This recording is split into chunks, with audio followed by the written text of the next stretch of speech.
Shalom saudara-saudari terkasih, kita akan melanjutkan apa yang kemarin sudah kita bahas, yaitu tentang sejarah dari kota Yerusalem. Saudaraku, berbicara tentang akhir zaman, kita semua tahu bahwa Israel adalah lonceng zaman. Jadi sebelum Israel bangkit menjadi satu bangsa yang berdaulat, menjadi satu negara, tafsiran-tafsiran yang ada sebelum waktu itu pasti akan keliru, saudara. Nah, tafsiran setelah Israel merdeka ini baru mulai jelas. Tapi itu pun butuh waktu, saudara. Kita tahu bahwa bangsa Israel, negara Israel itu berdiri tanggal 14 Mei 1948 dan itu adalah waktu yang cukup lama kalau sampai hari ini, saudara. Sekarang ini sudah tahun 2021, jadi cukup panjang waktunya. Nah, kita akan melihat batasan kira-kira, saudaraku, kapan waktu yang Tuhan berikan pada kita untuk kita ini memahami kira-kira kedatangan Tuhan itu kapan waktunya. Nggak ada seorang pun yang tahu akan hari dan saatnya, saudaraku ya. Nggak boleh tahu, tetapi Tuhan memberi clue, memberikan satu petunjuk untuk kita dapat meneliti menurut firman Tuhan. Nah, kita mulai lihat dahulu, saudaraku ya, dari negara Israel, karena bicara lonceng zaman nanti kita akan lihat ada 3 poin yang harus kita perhatikan. Satu, yaitu Israel berdiri sebagai sebuah bangsa, ini titik awal. Kemudian Yerusalem kembali menjadi bagian dari Israel, dan itu sudah terjadi de facto tahun 1967, dan secara de jure itu dinyatakan tahun 2017 dan 2018 kemarin. Jadi baru beberapa tahun yang lalu saja. Nah, saudaraku, sekarang kita melihat Israel sebagai bangsa. Nubuatan yang Tuhan Yesus sampaikan tentang Israel disampaikan dalam satu bahasa perlambang. Tuhan Yesus menyebutkan tentang pelajaran pohon ara. Saya akan bacakan Matius 24 ayat yang ke-32. Tariklah pelajaran dari perumpamaan tentang pohon ara. Apabila ranting-rantingnya melembut dan mulai bertunas, kamu tahu bahwa musim panas sudah dekat. Ini adalah fenomena alam ya, kalau mulai ranting-rantingnya melembut dan kemudian mulai bertunas, ini waktunya, saatnya menjelang musim panas, begitu. Kemudian ayat 33, demikian juga jika kamu melihat semuanya ini, ketahuilah bahwa waktunya sudah dekat, sudah di ambang pintu. Diulangi lagi sama Tuhan Yesus. Ayat 34, Aku berkata kepadamu, sesungguhnya angkatan ini tidak akan berlalu sebelum semuanya ini terjadi. Langit dan bumi akan berlalu, tapi perkataanku tidak akan berlalu. Nah, Tuhan menyebut satu kata, yaitu angkatan. Dan di dalam bahasa Yunani, ya, dari apa yang Tuhan sampaikan dalam bahasa Aram, itu diterjemahkan oleh Matius dalam bahasa Yunani, angkatan ini genea, dipakai kata genea. Nah, genea itu artinya adalah kelahiran. Angkatan itu artinya kelahiran, saudaraku. Aku berkata kepadamu, sesungguhnya orang-orang yang lahir, gitu ya. Yang lahir kapan? Yang lahir, nah, dikaitkan dengan pohon ara bertunas tadi. Yang lahir ketika pohon ara itu bertunas. Nah, kalau pohon ara bertunas itu ditafsirkan itu sebagai bangkitnya atau berdirinya negara Israel tahun 1948, maka angkatan tahun 48 ini, yaitu kelahiran tahun 48, itu tidak akan berlalu sebelum semuanya ini terjadi. Nah, saudaraku, bicara tentang yang lahir pada waktu itu tidak akan berlalu, ini menarik untuk kita renungkan. Saya pernah memberikan akan satu hitungan kira-kira, kalau menurut firman Tuhan, manusia itu usianya 120 tahun ya. Itu menurut Kejadian pasal yang ke-6. Tetapi kemudian itu diupdate di dalam Mazmur 91. Dikatakan bahwa umur manusia itu 70 tahun. Kalau kuat 80 tahun. Nah, itu memang adalah kira-kira dari usia manusia. Usia 70, itulah umur manusia, pendek, singkat, satu angkatan. Tapi kalau kuat 80 tahun, begitu ya saudaraku ya. Kenyataannya ada yang usianya 85, 89, 90, bahkan usia di atas 100 pun juga masih ada saudaraku, tapi jarang. Jadi ini bicara tentang kira-kira atau persentase terbesar usia manusia itu sekitar 70 sampai 80 tahun. Nah, kalau itu yang kita pakai, saudara, yang kita pakai itu ayat di Mazmur itu, maka 48 tambah 70 tahun itu tahun 2018. Nah, ada peristiwa apa di tahun 2018? Ini 70 tahun nih saudaraku. Peristiwanya menarik. Tadi saya katakan bahwa 2017 akhir, tanggal 6 Desember, Donald Trump menyatakan bahwa kami akan memindahkan kedutaan besar kami yang di Tel Aviv ke Yerusalem. Dan itu benar-benar dilaksanakan oleh Presiden Donald Trump pada waktu itu. Dipindahkannya kantor kedutaan besar dari Tel Aviv ke Yerusalem Senin 14 Mei 2018 waktu setempat. Pemindahan ini dilakukan di tengah-tengah aksi unjuk rasa mematikan di jalur Gaza pada Senin 14 Mei 2018 yang memakan korban jiwa 58 orang meninggal dunia dalam kerusuhan tersebut. Dalam keterangannya, Kementerian Luar Negeri Israel mengatakan sekitar 86 negara telah diundang dalam acara pembukaan pada Selasa 15 Mei 2018, namun hanya 32 delegasi negara yang mengkonfirmasi kehadirannya. Jadi, kita tahu, saudaraku, pada waktu itu Benjamin Netanyahu, kalau saudara mau cari di YouTube masih ada, dalam pidatonya yang dihadiri oleh putri dari Donald Trump, Ivanka Trump, ya ada disorot juga di dalam YouTube tersebut, dalam tayangannya. Benjamin Netanyahu menyampaikan, dan salah satu pernyataan yang cukup fenomenal adalah dia katakan bahwa sekarang ini Bukit Bait, ya, Temple Mount, ada di tangan kita. Artinya kita sudah sah menguasai Bukit Bait. Apakah Bukit Bait itu? Nah, saudara yang pernah ke Israel tentunya paham. Bukit Bait adalah satu daerah yang paling jadi masalah utama. Kenapa?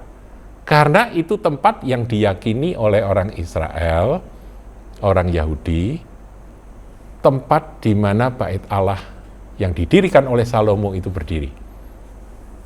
Bait Allah itu berdiri di sana, di tempat itu, di lokasi itu, di Bukit Moria itu. Nah, sementara di lokasi itu ada dua masjid yang juga menjadi tempat suci dari saudara-saudari Muslim. Wah, ini kan repot, saudaraku. Nah, ini menjadi isu, menjadi masalah yang sampai hari ini belum ada penyelesaiannya. Tetapi secara de facto maupun secara de jure, wilayah itu sekarang sudah dikuasai oleh bangsa Israel. Nah, saya berbicara tiga. Satu, Israel merdeka tahun 48, kemudian Yerusalem kembali ada di pangkuan orang-orang Israel, bangsa Israel, orang-orang Yahudi, kan itu menggenapi firman yang kemarin saya bacakan, Lukas 21 ayat yang ke-24, dikatakan bahwa Yerusalem akan diinjak-injak oleh bangsa-bangsa yang tidak mengenal Allah sampai genaplah zaman bangsa-bangsa itu. Jadi sampai genap zaman bangsa-bangsa itu, sekarang sudah waktunya menjadi bagian dari Israel sebagai sebuah bangsa yang berdaulat. Nah, inilah saudaraku, lonceng zaman terus berbunyi, deng pertama 48, deng kedua 67, deng ketiga 2017-2018 kemarin, dan deng lagi kapan? Kita tunggu satu, yaitu yang terakhir, Bait Allah. Pertanyaan, apakah Bait Allah akan berdiri? Banyak pendapat, saudaraku, banyak tafsir yang berbicara mengenai hal ini. Ada yang setuju, ada yang tidak, tapi kita kembali kepada firman Tuhan, saudara.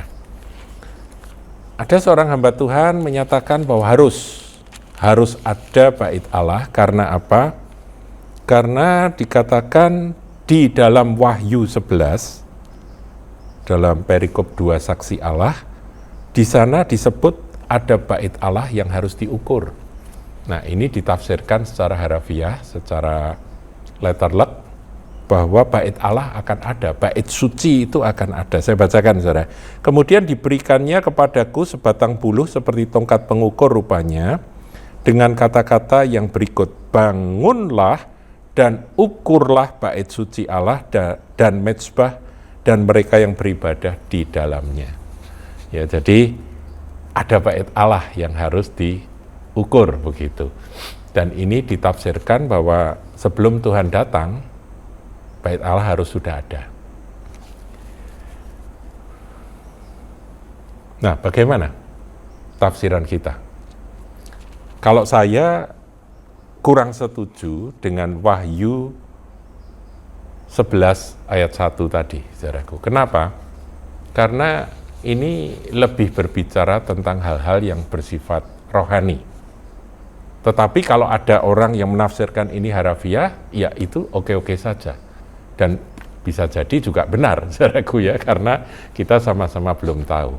Tetapi sesungguhnya ada satu ayat yang lebih jelas bahwa Bait Allah memang akan ada sebelum Tuhan datang. Dari mana ayatnya? Kita akan lihat di dalam 2 Tesalonika 2. Saudaraku, kita serius ya belajar ini karena kita sudah dekat sekali dengan peristiwa yang akan segera terjadi ini.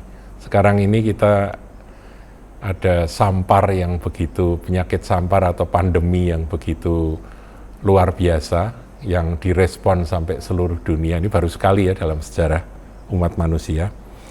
Nah, kita ada di sini, saudaraku ya. Nah, sekarang kita lihat pasal 2 dari surat Tesalonika yang kedua. 2 Tesalonika 2 ayat 1. Tentang kedatangan Tuhan kita Yesus Kristus dan terhimpunnya kita dengan Dia, kami minta kepadamu saudara-saudara supaya kamu jangan lekas bingung dan gelisah, baik oleh ilham roh maupun oleh pemberitaan atau surat yang dikatakan dari kami seolah-olah hari Tuhan telah tiba. Jadi ini berbicara tentang hari Tuhan, yaitu terhimpunnya kita dengan Dia, kedatangan Tuhan Yesus Kristus. Kemudian ayat 3, janganlah kamu memberi dirimu disesatkan orang dengan cara bagaimanapun juga, sebab sebelum hari itu, yaitu hari kedatangan Tuhan dan terhimpunnya kita dengan Dia, haruslah dinyatakan dahulu murtad. Wah, nggak enak, saudaraku. Akan ada murtad besar-besaran. Jadi orang-orang yang tadinya mengikut Kristus murtad.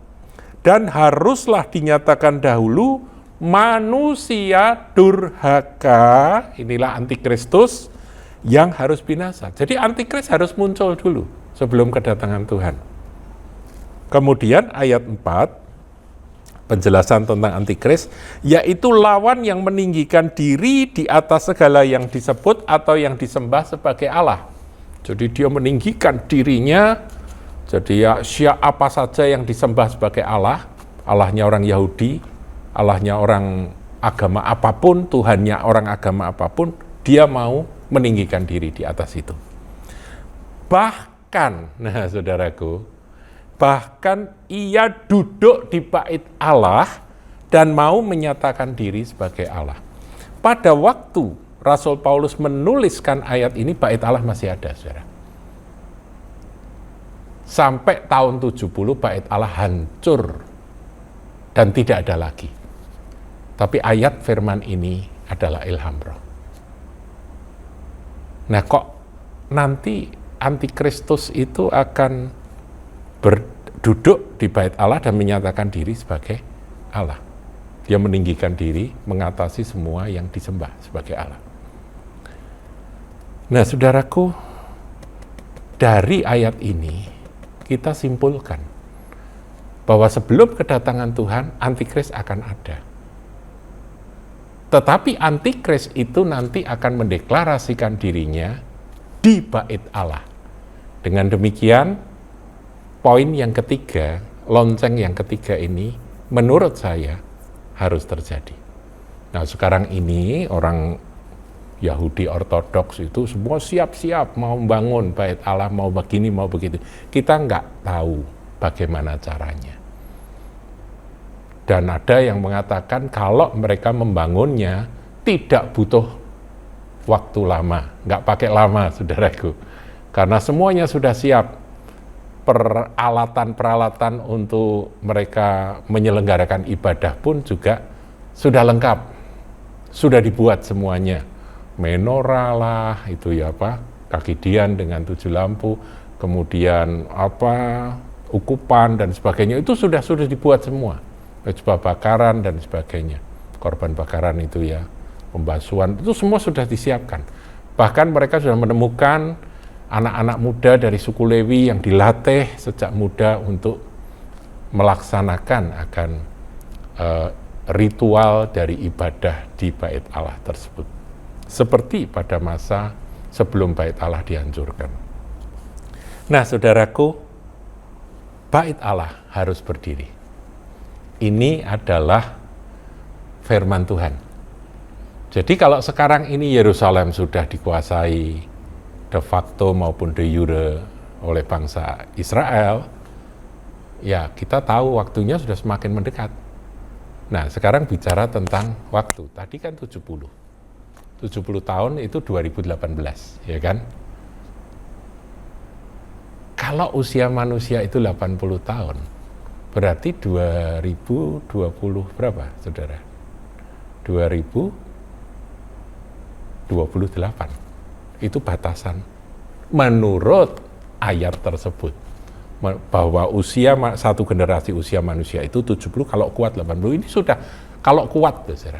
Tapi kita juga nggak bisa mengatakan bahwa pasti sebelum tahun 2028 Tuhan Yesus pasti sudah datang. Nggak bisa. Kenapa? Karena kenyataannya masih ada ayat lain. Jadi kalau ada perpanjangan waktu, yaitu hak Tuhan, saudaraku. Ya kan? Nah, ini hanya patokan atau ancer-ancer. Tapi sebetulnya, saudara, bahwa bicara kedatangan Tuhan, kita semua setuju. Waktunya sudah sangat dekat. Dan selain itu, sebagai penutup, saya ingin ingatkan, saudaraku, hari-hari ini banyak teman-teman kita yang dipanggil Tuhan. Beberapa waktu setiap kali, beberapa waktu yang lalu, saudaraku, saya amati, saya buka grup-grup WA, hamba Tuhan A, hamba Tuhan B yang saya kenal, sudah pada pulang ke surga. Kena pandemi, saudaraku, ya, kena COVID. Jadi, selain menantikan kedatangan Tuhan, kita juga mempersiapkan diri, kalau memang Tuhan berkata, waktumu sudah selesai, maka kita pun harus siap untuk pulang ke surga. Bukankah dunia ini bukan tujuan kita? Tujuan kita adalah surga, dunia adalah tugas kita. Tuhan Yesus memberkati.